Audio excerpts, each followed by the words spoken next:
आज महाशिवरात्र आहे आणि या महाशिवरात्रीनिमित्त ठाण्यातील प्रसिद्ध असं कोपिनेश्वर मंदिरामध्ये भाविकांची मोठीच रांग लागलेली पाहायला मिळते। एकंदरीतच या संपूर्ण मंदिराचा इतिहास पाहायचा झाला तर 1000 वर्षाहून अधिक चा इतिहास या मंदिराला प्राप्त आहे आणि या मंदिराची आख्यायिका अशी सांगितली जाते की तिळातिळाने या जी महादेवाची पिंडी आहे, जी शिवलिंग आहे, ते तिळातिळाने वाढत जात असल्याची आख्यायिका देखील सांगितली जाते।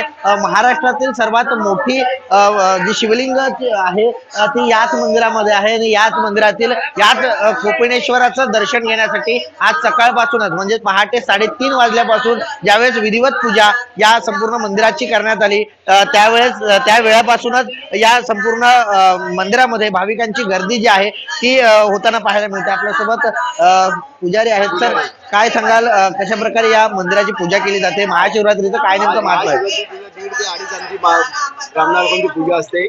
मग 3-3:30 आम्ही देऊळ खोललो, रोज 4ला खोलतो आणि आज पब्लिक खूप असल्यामुळे लवकर देऊळ आम्ही उघडलं आणि आज पब्लिकची एवढी साथ आहे। अनेक वर्ष एवढी गर्दी होती, पहिल्यांदा ही गर्दी आणि असंच गर्दी पहिल्या आयुष्यामध्ये मी कधी पाहिलं नाही 1975 पासून तरी। आज भयंकर पब्लिक आहे, तर पब्लिकने सहकार करावा ही आमची विनंती आहे। देशपांडे जी, आपल्यासोबत युवा उद्योजक आलेले आहेत। सर, शिवशंकराकडे काय नेमकं मागणं आहे?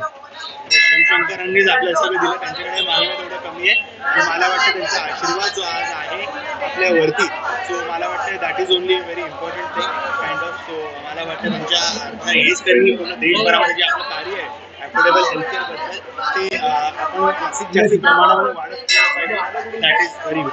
सर, युवकांसाठी काय नेमकं मागणं मागाल? कारण युवा उद्योजक आहात तुम्ही, युवकांसाठी काय नेमकं मागणं असेल? मला वाटतं पूर्ण देशभरामध्ये आज जनरिक आधारच्या माध्यमातून मायक्रो ऑन्टरप्रिनरशिप मोठ्या प्रमाणामध्ये आपण एम्पॉवर करत आहे आणि मला वाटते की आज महादेवांकडे हे सांगून की आपला युवा हा जॉब क्रिएटर झाला पाहिजे, जॉब सिक्रेटर झाला पाहिजे आणि याच विषयाने मला वाटते महादेव सगळ्यांमध्ये कृपा नक्कीच नक्कीच आज महादेवाच्या दर्शनासाठी जे नागरिक आहेत ते मोठ्या प्रमाणात शिवमंदिरामध्ये, ठाण्यातील कोपिनेश्वर मंदिरामध्ये येताना पाहायला मिळत आहेत।